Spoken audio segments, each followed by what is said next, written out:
Hello and welcome to our worship at whatever day or time you are joining us. I am Pastor John and it's a joy to be with you no matter what time you're watching. And now I know we didn't have a video last week, and that was because last week was very crazy, so it just didn't happen.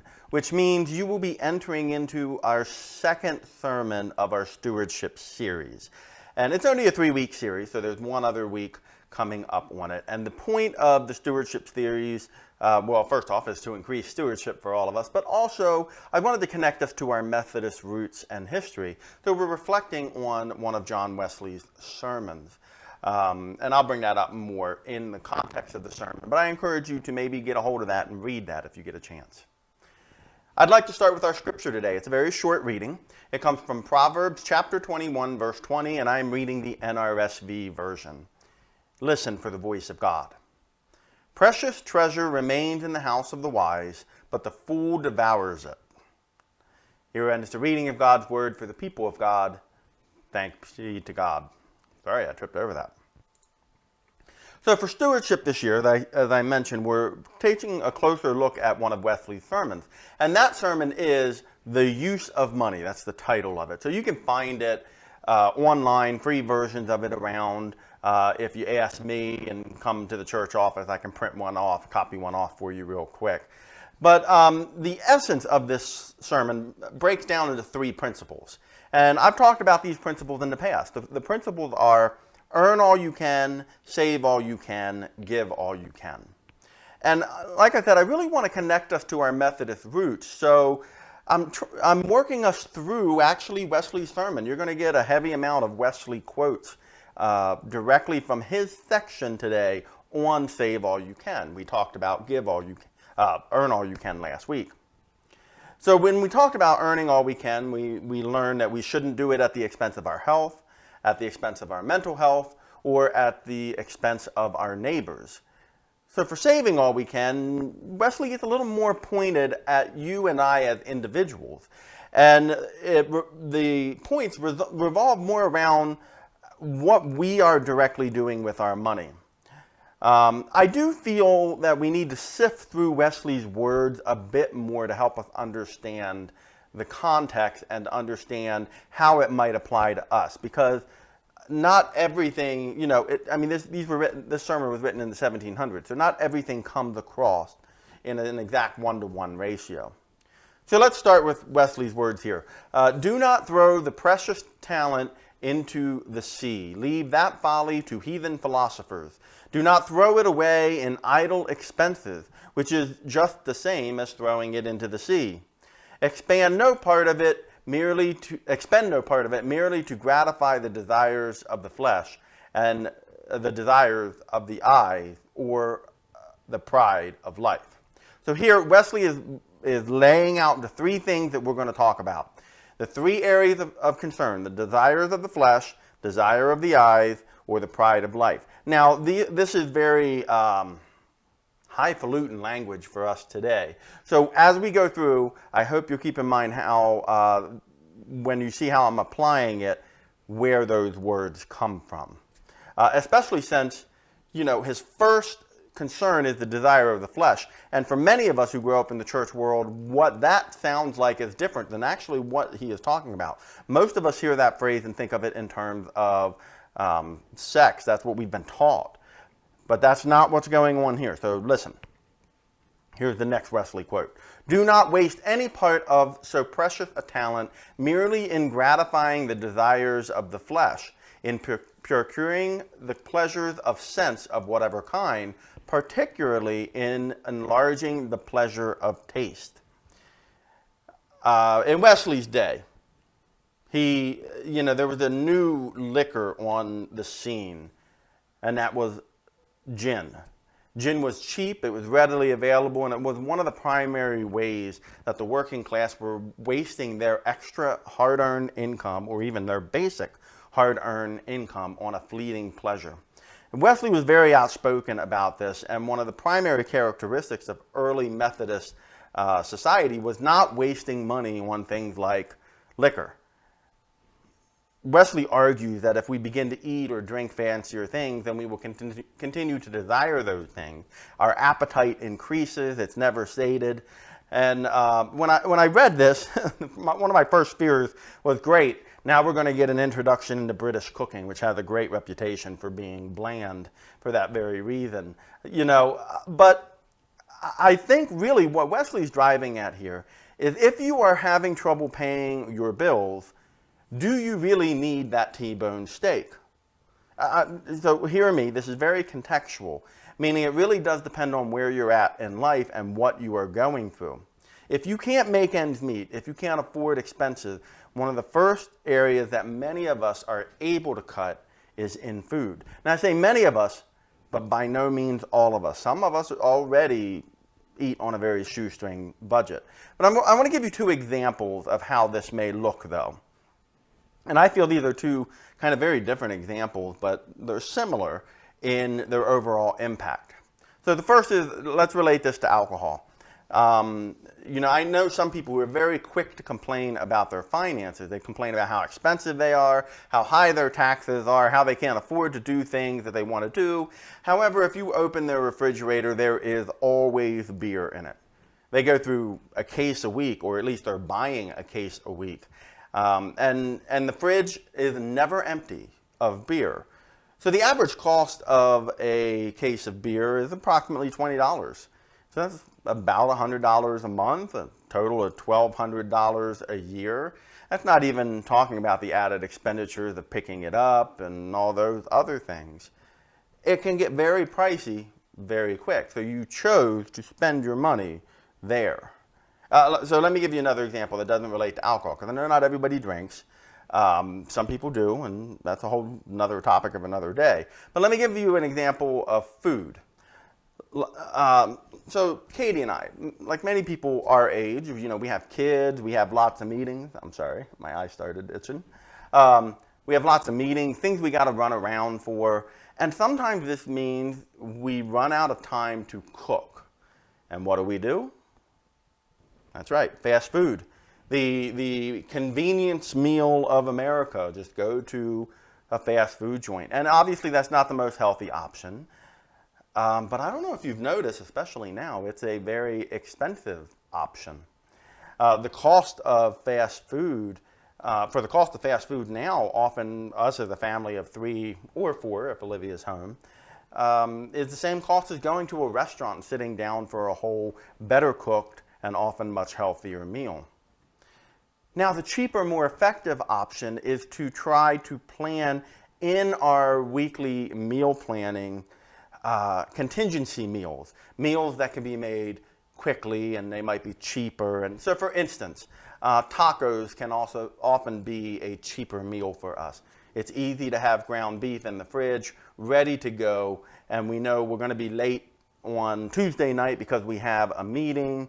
We plan for this, but in case we don't really feel like cooking much, it's easy to throw in, easy to whip up. Wesley's point is, don't waste your money on expensive food, because expensive food doesn't last. And I get that, and I do respect that. Like I said, many times this is where we can cut first. Now, obviously, we're not going into some of the finer points, dietary needs or dietary restrictions. Or, and this is the concern I have, is if we're already living at a spot where we aren't spending the money on extra food and we still can't make ends meet. Maybe some of these other points that Wesley brings up will help answer that, and we'll go from there. So the next part, Wesley says, do not waste any part of so precious a talent merely in gratifying the desire of the eye by superfluous or expensive apparel, or by needless ornaments. Here Wesley reminds us that the quote, dress to impress, is not a good idea when it comes to managing your finances. You see, years ago, when I first started serving the church full time, and of course I had less money, I would regularly wear jeans and white t-shirts around church.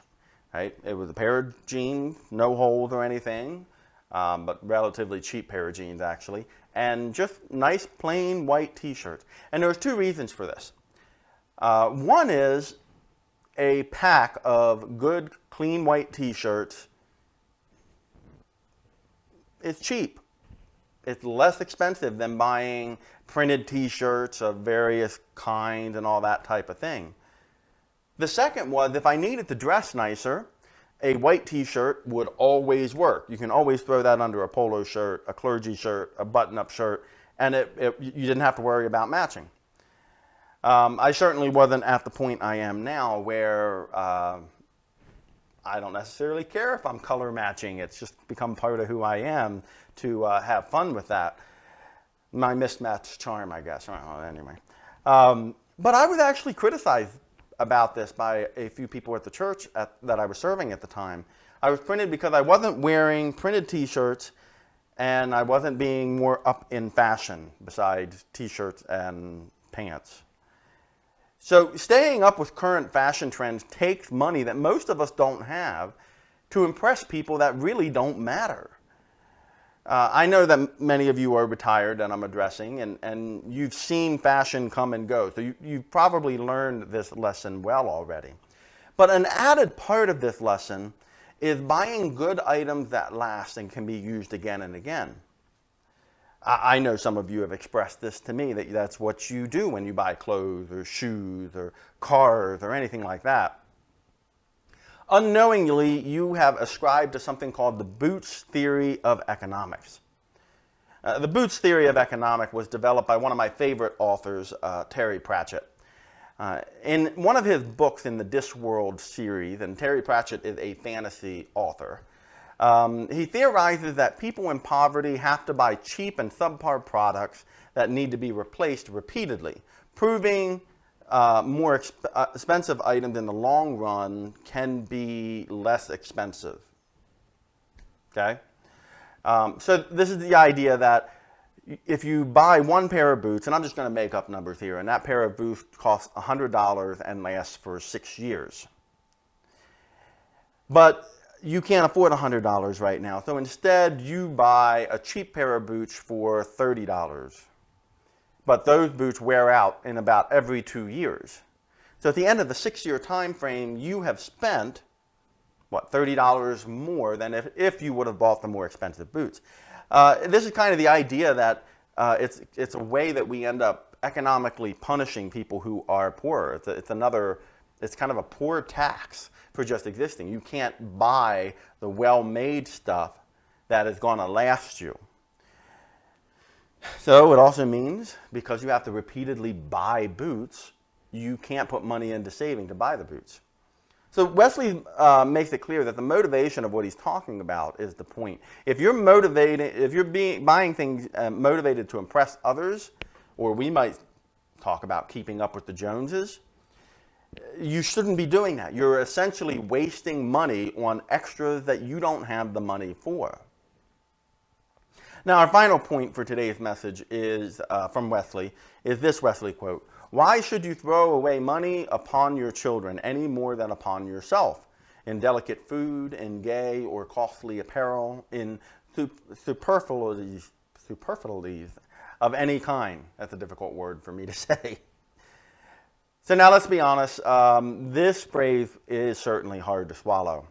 I shouldn't have to say it, but I do want to tell you that, or I would be remiss in telling you, I guess, that Wesley wasn't exactly popular in his own home for a number of reasons, and I suspect this is one of them.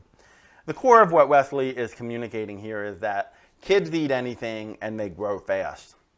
Obviously, they need clothes, they need food, but if you buy expensive things, then you're just wasting your money. I didn't write this down, but here's a great example that when we first had kids, I was often astounded by why people buy shoes for babies that can't walk for $20, $25 a pop, or even if it's only $2, I don't care how much it is. The baby doesn't walk. They're not going to use shoes. A pair of socks is much better, right? But it's kind of that image, oh, I'm going to buy them these things. Now, I don't want to rob anybody from buying gifts, but I do want to point out that it's important to remember your limits and what matters most. So, for example, again, I'm going to use my own life. There's one thing my kids can almost always convince Katie and I to buy, and that is books. Books give the gift of knowledge, even just plain fantasy books. And they grow in impact the longer you have them and you reread them and you delve back into them. So why that may be an expenditure that some might see, and perhaps Wesley would see as extravagant, we see it as an investment for our kids. But it's also meant that when we go to an amusement park or a fair or something like that, we're often telling our kids we won't buy those cheap plastic light-up things that you see pushed around on the cart. Whatever it may be, it won't last. It'll just break. And your interest in it is only because it's flashing right now. It'll sit there and do nothing for the rest of eternity. The key here is remembering how to spend your money. You don't spend your money to buy love from others or even to get others to notice you. You spend the money to provide. When we seek to implement Wesley's idea for saving all we can, we're not being asked to waste our money. Well, we are being asked to not waste our money. Sorry, I misread that. We are being asked to not waste our money on expensive foods, to not waste our money on extras just to impress, and to not just spend our money to buy love, but all of these things should be done to provide. So how these apply to each of our lives as individuals can vary greatly, but I think the principles of those hold true. No matter if you're currently working or a business owner or retired, I think we can all remember that our priorities should be to provide the necessities, both for ourselves and those we love. If we keep that as the focus and less on extravagancies, then you'll find in your own personal life and work balance, things will get healthier and better. Remember this week as we journey forward in being more like Christ. Stay happy, healthy, and safe. Amen.